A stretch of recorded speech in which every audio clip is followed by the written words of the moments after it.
ক্যানভাসে আঁকা কোনো ছবির থেকে সুন্দর আমার এ দেশ। সবুজের মাঠ, জোনাকির মিটমিটে আলোর ছন্দ, ভরা পূর্ণিমায় নদীর জলে আলোর খেলা। আর তাই তো গাইতে মন চায়, এমন দেশটি কোথাও খুঁজে পাবে না গো তুমি, সকল দেশের রানী সেজে আমার জন্মভূমি। আবার কখনো কখনো মনে হয়, যদি এই ছবিগুলোর মতো হতো, তবে আরো কত সুন্দর না হতো আমার এ দেশ। কারণ স্বাধীনতার এত বছর পরে এদেশে কি হচ্ছে?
কতদিন আমাকে এভাবে মেনে নিতে হবে?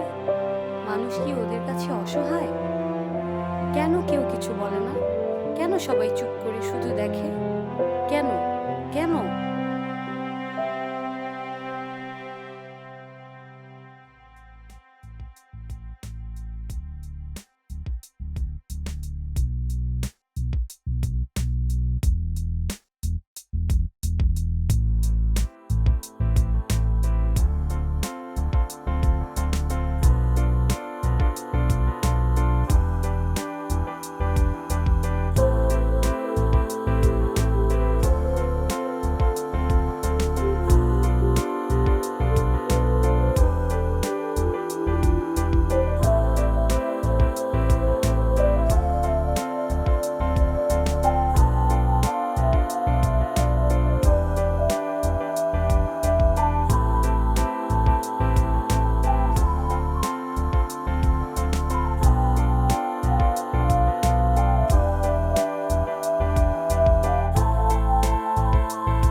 ছেলে হলেই কি সমাজের সবকিছুতে স্বাধীনতা?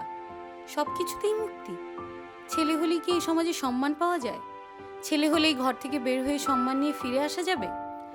আর যদি কোনো মেয়ে ঘরের সীমানা পেরোয়, তবে তাকে কিছু মানুষরূপী কুকুরের কাছ থেকে লাঞ্ছিত হয়ে আসতে হবে, কিছু মানুষরূপী হায়নার নীরব চোখে ধর্ষিত হতে হবে। তার অন্যায় কি এটাই ছিল? সে ঘরকোণে না থেকে সমাজের সাথে পা মিলিয়ে চলতে চেয়েছে। যদি ছেলে সেজে এই সমস্যার সমাধান করতে হয়, তাহলে কোথায় কোথায় আমার অধিকার? কোথায় ন্যায় বিচার? আর কতদিন, আর কেনই বা এমনটা চলবে? কবে পাবে নারী তাদের অধিকার?